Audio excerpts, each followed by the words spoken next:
Boardroom Bound, Episode 8.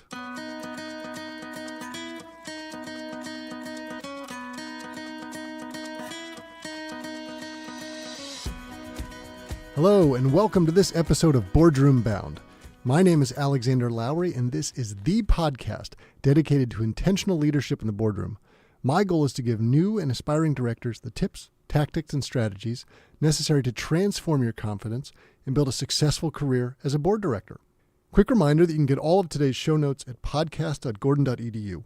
In today's show, we'll be covering the headhunter's perspective on filling a board seat, and we've got the leading expert in the industry for you. Charles King has over 20 years of experience focused exclusively on recruiting board members for public and private companies. He has successfully recruited over 600 directors for many of the top companies in the world, including Aetna, Campbell Soup, Deutsche Bank, ExxonMobil, Halliburton, Lockheed Martin, Sanofi, and numerous others. He is particularly well known for his ability to identify and recruit diversity candidates for board service. Now, before we jump into the show, I'd like to give a quick thank you for this week's 5-star review rating on iTunes from Vinophile. Thank you so much for your great comments about new perspectives, fresh, concise, relevant. Well done. Well, thank you for those kind words. And if you'd like to leave a review and rating on iTunes, I would so appreciate that. And please be sure to leave your blog or somewhere else that I can link to in the show notes.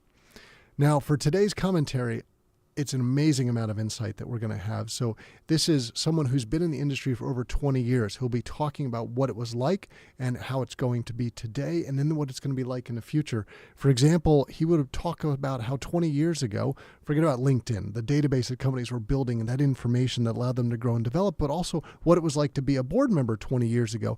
Back then, it would be about 50 hours a year that you'd spend on board service. Today, it's 5 times that, 250 hours.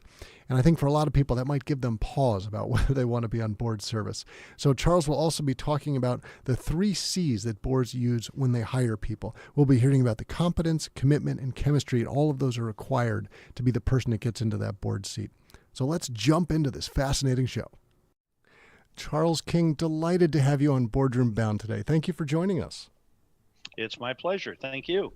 So you bring a unique perspective that we haven't had on the podcast yet, and thrilled to hear from a headhunter, because what that does for our audience is it shares someone who is a bit of in a middle ground between the corporations who are hiring for the board directors and the candidates themselves. Clearly, you work for the board, but you'll be able to help them understand both sides of that discussion and how to position themselves. And being such a seasoned person who's placed over 600 people, I can't think of a better person to have this conversation with us. Well, I hope my comments are helpful. Well, I think what I'd love to start with is knowing that you've done so much for so long in this business. You've been doing this for over 20 years now, and I know from our prior discussions, you really started a board and recruiting practice before it existed as a viable business. So perhaps you can give us some historical context about how this all worked back in the day. All right. Well, let me start by telling you how I got into this business. It was actually very entrepreneurial in nature. I had a friend who had a small company, and they had a very good marketing tool. It was a magazine that was serving boards of directors around the country. They also had an excellent database, probably the best database that existed at the time. And to be clear, this was before LinkedIn existed. Indeed, well before LinkedIn. This goes back to 1994, and the company, in addition to having a very good marketing vehicle going into boardrooms around the country, they had an excellent database on directors, and it was primarily focused on the Fortune 1000 companies. And the database was created over a long period of time by staff who would continually review annual reports, proxy statements, newspapers of record to see what was going on in boardrooms, who was serving on those boards, and gathering a lot of this information. That sounds incredibly labor intensive. It was extremely labor intensive, and it took something like 17 years to create this database, which was, as I said, the best database on directors at the time. However, the company was not really leveraging those assets as we thought they might. So I basically created a business using the marketing vehicle that the company had and the data that it had, and began to use all that information to recruit directors for public boards. We were able to get a message out to the marketplace through our news magazines, and we had the data in-house as far as who was available and who was currently serving on boards. And so we took those two things, put them together, and created a board recruiting business. And so just for a little historical context for people, this was a different time of board roles. So we think about all the regulations in place today, Sarbanes-Oxley, fiduciary responsibilities. Charles, would I be correct to say this is back in the day, it was a little bit more clubby in terms of how directors were appointed and selected? Oh, I think you're absolutely correct. I think that in those days, if you looked at the average board of directors in the early 1990s, you were looking at a group of 60-year-old white men sitting around the table, and most all of them were chief executive officers. Right. And it was clubby, which is not to say that it wasn't efficient and not to say that they didn't do a good job. Mm-hmm. But the way in which boards refreshed themselves tended to be the old-fashioned style of who do we know? And I'll be very curious. We'll talk about this later in the program because I think that's still part of it now, but just done in a different way. It's still who you know is how you get recommendations, right? Well, that's part of it, but not nearly as much as it used to be. I think today probably half of the board positions that are filled by the existing board members who talk about people they know, and they will identify prospective candidates through their own networks. But the other half of the positions that are filled come through folks like myself and come through recruiting firms. And that's very different from what it was like when I first started in this business. So this is really helpful for people to understand. So some people might see it as a gatekeeper. I'm going to see it as a facilitator because you are helping boards find in their matrix, we need X, Y, and Z skill set. Who is the right person that fits from whatever other categories you need, diversity, whatever you want to think about, age, background, skill set, and industry. So Charles, give us a sense for how the industry has grown. So if we look at all the top firms that do the recruitment today, I feel like so many of what I will call some of your peers will do a little bit of board stuff, but not too many are specialists like yourself that only do board stuff. How have we gotten to this point where the headhunters are where they are today? Well, your observation is correct. There are very few people like myself. And that in part is due to the fact that the economies of the board recruiting business are quite different than executive recruiting. For example, if an executive recruiter has 4 or 5 good clients, and those 4 or 5 good clients provide him or her with 3, 4, 5 searches each year, the recruiter can do extremely well and stay very busy.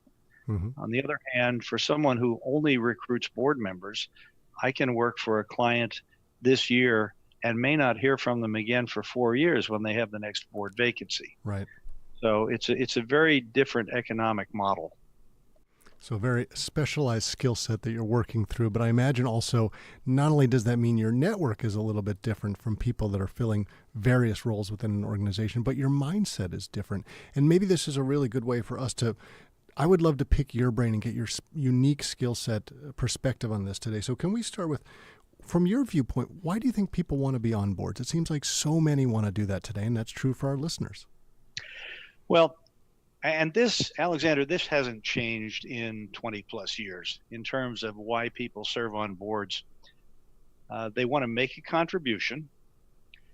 They want to learn something from the experience, and they want to associate with an interesting group of people. And that, quite frankly, is what it's all about. Nobody goes onto a board if they don't think they can add value. They don't want to go onto a board if they think it's going to be a one-way street and they're not going to learn anything. Mm-hmm. And they want to associate with people who they find interesting and who they're going to like. because one of the things you have to realize, and one of the things that's so critical about finding the right person for a board, is the chemistry has to be correct. Mm-hmm. This is a board of directors who in many cases has served together as a group for 4 or 5, who knows, 10 years. And now we are parachuting in a new person. Right. And so that new person has to be able to fit. Every board has its own culture. Every board culture is a little bit different. There are nuances to each. So a big part of the value that I believe I add to the equation in this recruiting process, it's not just about finding someone with the skill set. It's finding someone who's going to fit that particular culture. And I imagine for some of our listeners, it's easy to not realize how essential this is. So when you think about people in the C-suite, people in the board, you don't ever want to get those hires wrong. It can really set a company back. It makes a huge difference. Perhaps the best analogy I would come up with is the dating situation. So when you begin finding the right person and you get engaged and you become married, you enter into their family. If it's a large extended family, it might be a little complicated. There's lots of relationships to figure out. Where do you fit in? What do you say at the right times? A board's a little bit like that dance. Do you think that's fair? I think that's an excellent analogy. And so I often refer to myself as a matchmaker. That's right. And perhaps sometimes they actually lead to the other kind of matchmaking as well if it goes really well. So if we have people who want to serve on boards, I think everything that you said made perfect sense, Charles. Another part of it I wonder about, though, we talked 20 years ago, it tended to be, say, older white men, very experienced in their industry. I'm seeing, especially perhaps in more fields than others, in the startups, the tech space, you're seeing a lot more of the 30-year-olds coming on who have perhaps a key skill set that a board needs, whether it's that tech savvy, the cyber savvy, the social media marketing type savvy. And that's probably changing some of the dynamics in interesting ways as well. Could you share some insights with us about that? Well, it certainly is. The dynamics in boardrooms has been changing over time. And with the big focus today on those areas and skill sets that you just mentioned, social media, tech, high tech, real high technology, applied technology, you tend to find that kind of talent, particularly relevant talent, in the, let's say, certainly under 45 years of age. Mm-hmm. And so we are seeing, when we look for candidates who bring that particular perspective, that particular experience to the table, we are looking much younger than we ever did before. Now, 30-year-olds are still very unusual on boards of directors, Mm-hmm. but when you find them, you will generally find those to be the tech people, the social media people, those who are really conversant in those relatively new areas of the business. Right. And this is probably a really interesting way for us to step back and think about sort of 30,000 foot view level of when we say, what are boards looking for in directors? I imagine you're in a very interesting place because you probably have various levels of sophistication in some of your boards who have a very clear matrix and roles and responsibility and have done it a certain way for forever. Others, perhaps newer companies, are changing their approaches, and you're probably guiding them in best practices and nudging them in the right directions where you can. And they're probably sometimes giving you, this is what we want, and you're thinking maybe you need something different, and you have to go back and gently help them through that. Can you share some insights with us so people who are listening can imagine what goes on when people are choosing a new board director? Sure. Let me start with sort of the general overview of what boards look for, and then we can get into some specific examples. This is something I wrote an article about well over 20 years ago in terms of what are boards looking for. And the basics have not changed. They are looking for competence. And that's competence in the sense of a particular technical skill, leadership ability, industry expertise, whatever that particular competence is that board needs. The second thing they look for is commitment. They want someone who is willing to and prepared to spend the time to get to understand the business. They want somebody with the intellectual curiosity to dig deep enough so that this is not a 5 meetings a year type of commitment, but rather it's 5 meetings face to face, but they're always thinking in the back of their minds about ways that they might be able to help the company. Mm-hmm. And then lastly, commitment, and now the third C, if you will, competence, commitment, and chemistry, which we've talked about a bit already. Boards are looking for someone who will fit. So those are the 3 things that are sort of standards. Mm-hmm. They're very consistent. Boards are always looking for the technical skills. They're looking for the commitment from the candidate, and they're looking for someone who will fit in. And for someone who's perhaps newer to this and just beginning to think about boards down the roll, when we say commitment, it's only 4 times a year, maybe once a quarter, that's not hard. A board meeting might have 1,000 pages of documents that you're going through, especially if you're a new board member, you're reading the annual filing for the first time. That, when we say commitment, it's a much bigger thing than perhaps some people might imagine, right? Well, it really is. And that's one of the things that has truly changed over time. When I got into this business, the average director was spending about 50 hours per year. That's 50 hours per year to serve on that outside board. Today, that number is 5 times that. It's on average 250 hours per year per board, which has changed the dynamic of the recruiting process as well. And it's changed the universe of people, greatly reduced the universe of people in many cases who have got the time to be able to commit to this. And that's fascinating to hear that from your inside perspective, because the anecdotal evidence that I would give is that it seems like there are more people than ever who want to be on a board. How do we reconcile those 2 things? Wanting to be on a board and being qualified to serve on a board are 2 different things. Good point. There are an awful lot of people who think of board service as an easy paycheck. And you go to 5 or 6 meetings a year, you may get paid a couple $100,000 to do that. That sounds like a pretty good deal. Right. Now, the people who are doing it for that reason, the people who are doing it for the money, are not the people that the boards want.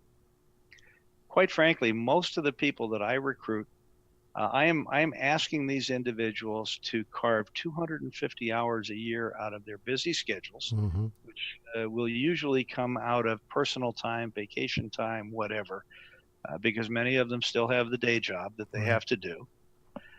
And they're doing this for compensation that, quite frankly, most of them don't need. I mean, an awful lot of these people are doing very well. These are very senior executives, and the additional funds that they get for this is not a motivating factor. And in fact, one of the things, I don't mean to interrupt. No, one please. of the things when I talk to people about serving on boards, and I give them some advice on what to do and what not to do, one of the things that I tell them never do not ask, what's the compensation for this job? Right. And I say that for 2 reasons. Number one, if you're doing it for the money, you're doing it for all the wrong reasons. But secondly, you can find out what the compensation is by going online, looking at the proxy statement. It's all available for public companies. So don't embarrass yourself and diminish your chances of being asked to serve on a board by going straight for the money. And I think that lends itself to a really good discussion of, if these are generally experienced people who are on a good career trajectory, perhaps some of them are already CEOs. We've talked about that before. They might be looking to do it. What do you think the main reason for most of these people is? I know we talked about intellectual curiosity and the networking. Do you feel like they're positioning themselves perhaps for a career change? Is there a bigger strategy behind it for many of these people? Well, based on the people that I've been speaking with, I would say the answer to that is probably no, only because it's getting harder and harder to find people who have the time to commit to this. Now, going back to my story about 50 hours per year versus 250 hours a year today. Um, 20 years ago, the average sitting CEO of a Fortune 1000 company was serving on 4 outside boards plus his or her own. Now, if you think about that, that's astounding. And how are they able to do it? Today, the average CEO serves on 1 outside board. So the universe of people available, at least at the CEO level, for board service has diminished considerably. And I think that makes absolute sense when I also combine it with some of, I'm going to call it the risks that are highlighted now. Carl Icahn told a great story about, as a corporate raider, he was always on lots of boards for the companies that he was trying to solve or take over, however you want to think about it. And he would talk about, back 20 years ago, he would be in boardrooms, and because there was no risk for anybody, there's no fiduciary responsibility, he would see board directors sometimes sitting there reading the newspaper, not caring about the meeting. These days, he's able to tell them, like, you might go to jail if this doesn't go well. You might want to pay attention to what's happening here. Clearly, that will change the dynamic, right?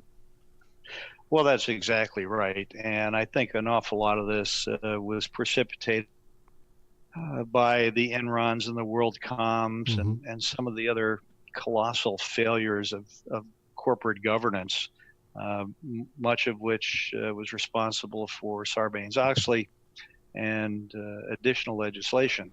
I think boards had a huge wake-up call as a result of some of those failures. And directors are, for the most part, no longer over in the corner sleeping and waking up in time to get their paycheck. And I think that really is something of the past. And we would all agree that's a good thing, right? I think that's a great outcome.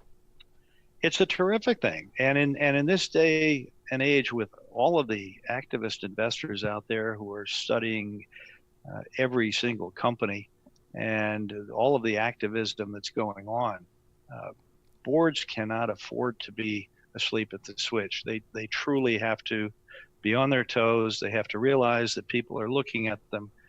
They have to realize that if there is an area of weakness that is spotted, there may be some activist investor who decides to make a move.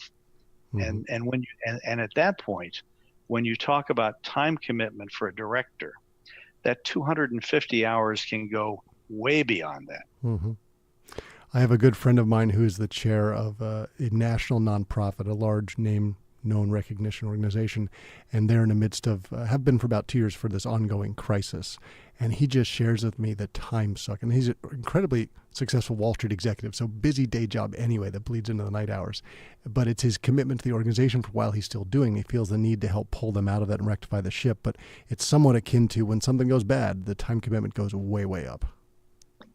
Very true. And even if something doesn't go bad, if you think about companies that are making acquisitions, the boards are involved in no small way in most and certainly all significant acquisitions that a company makes.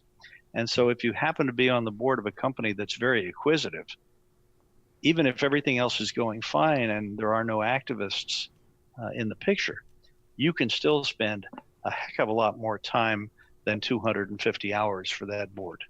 That makes sense. And Charles, I'd love to get into a little bit of the secret sauce space. I think this lends itself well, and it might also be a bit of a humble brag for you. So I know we've talked about over 600 board director seats that you have filled over a long career, lots of success there. I would think that would be incredibly hard to do. And you're talking about how it's getting probably harder to do, I would describe, because people have less ability to take on more boards because of the time commitment and the other aspects to it. And I know that you were sharing me that you've never successfully failed to complete one of these board opportunities. I'd love to hear some of that secret sauce. That's phenomenal. What a great track record. Nobody bats 1,000. Well, you're only as good as your last client is willing to say that you are.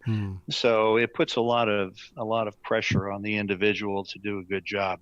The fact is, I am very blessed. This is a wonderful career.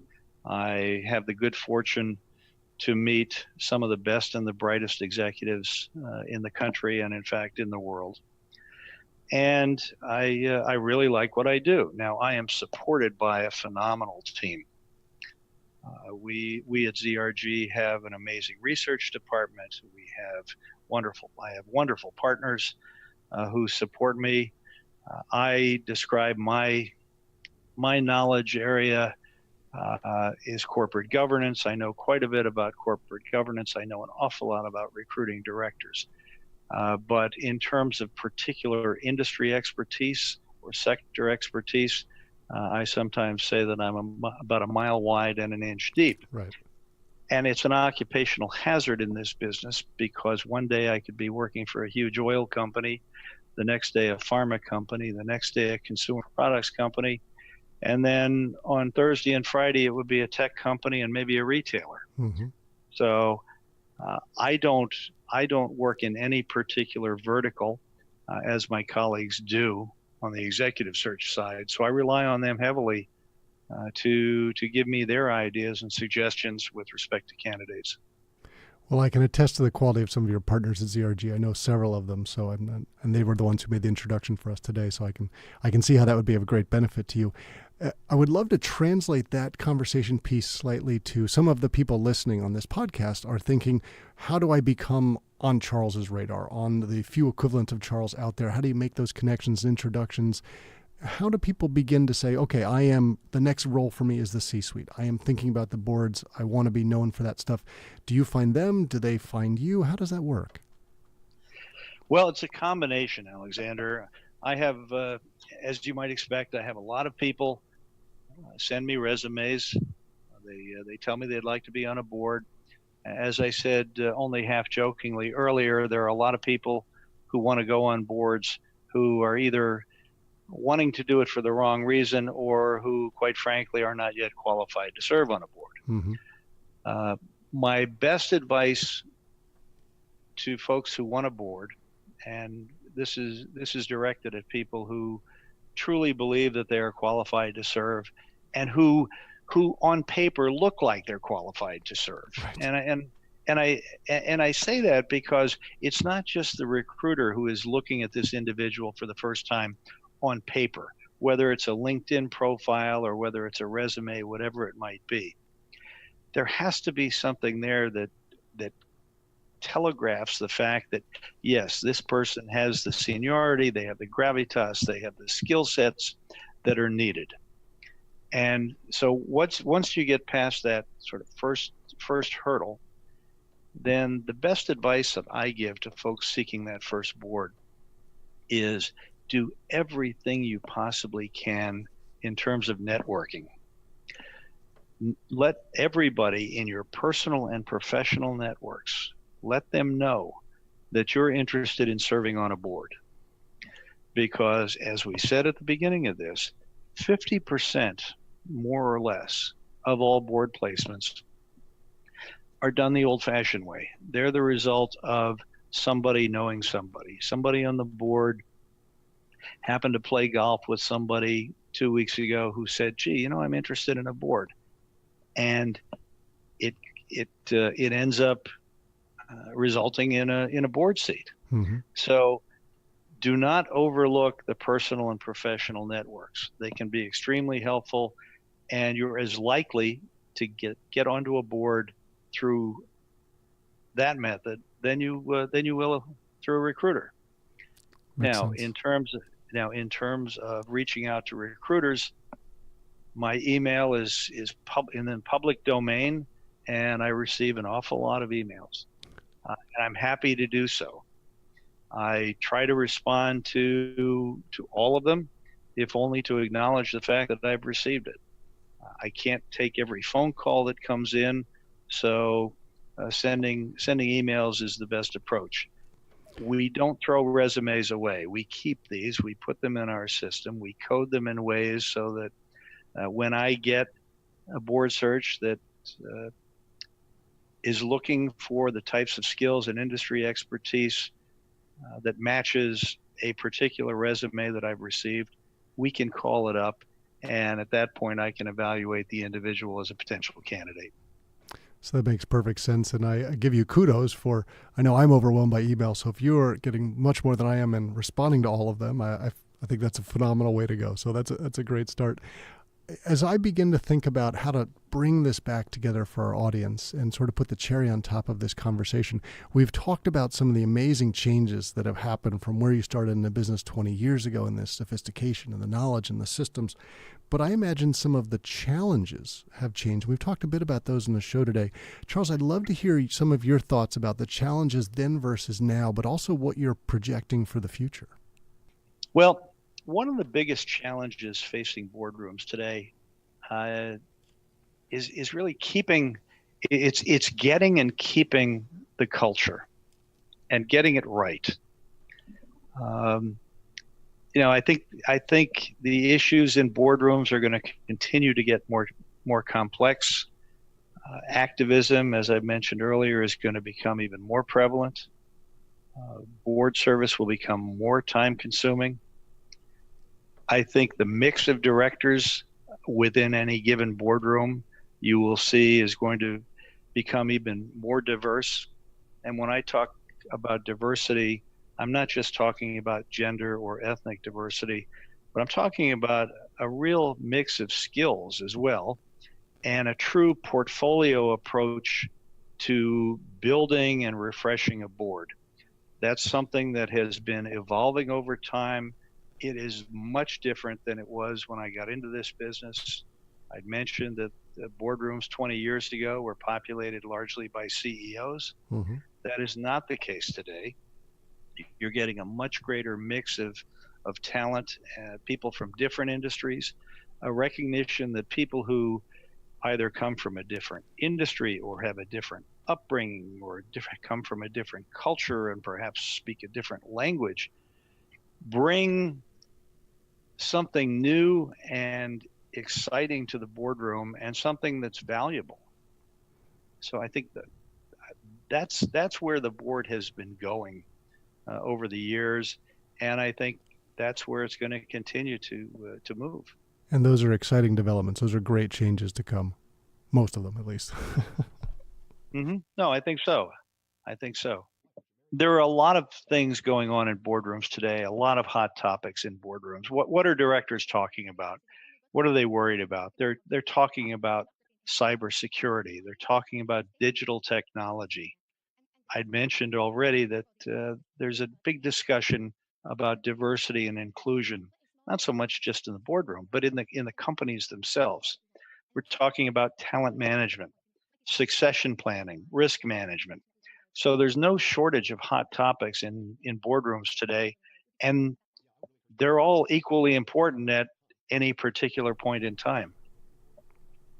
Well, I think all it highlights is the importance of your job and helping the companies find the right people to help them have the long-term success. So if we've done anything today, we've given even more credence to why your role is so important and it's so specialized. And I think you have just given so much wisdom to our audience today to understand perhaps an inside perspective on the board, but also some of the people that are helping advising the board and a best way to think about taking themselves forward.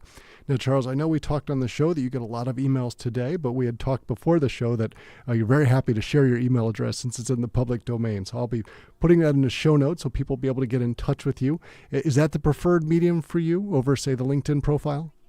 Yes, it is. An email to my office address would be the best. Well, Charles, we were blessed to have you on the show today. It was wonderful to hear your insights and all of the helping knowledge you've given us for all of our audience to be boardroom bound. Thank you so much for being with us. Alexander, it's been my pleasure. Thank you very much. That's it for this episode of Boardroom Bound. I really enjoyed chatting with Charles King, and he is in a unique position to be able to tell us what the industry was like when he started 20 years ago recruiting board members and what it's going to be like in the future. This is someone who's a specialist who's placed over 600 board directors. I mean, just one of the stats alone about when he started in the industry, the average director was spending 50 hours a year on a board role. Now it's 5 times that, 250 hours. That is a significant commitment. And perhaps it gives some of us pause about whether this is actually something we want to go down, but Probably also explains why most CEOs, perhaps 20 years ago, had 4 board roles in addition to their role as the CEO and on a board. And now it's 1 because of that time commitment involved in that. So we know about that from Charles and the dose of reality that we're headed into, but also just some of his great knowledge about how boards are recruiting. They're looking for the 3 C's. They need competence, they need commitment, and they need chemistry. So much knowledge from today's episode. And just remember, go over to podcast.gordon.edu to find the links to resources. Now, if you enjoyed this episode, I would encourage you to take just 30 seconds to leave a review on iTunes. These reviews are really the best way we can get word out about this podcast. So thanks for joining me on this episode of the show. I can't wait to share more stories and strategies from brilliant business minds with you again next week. Remember to keep tuning in to be Boardroom Bound.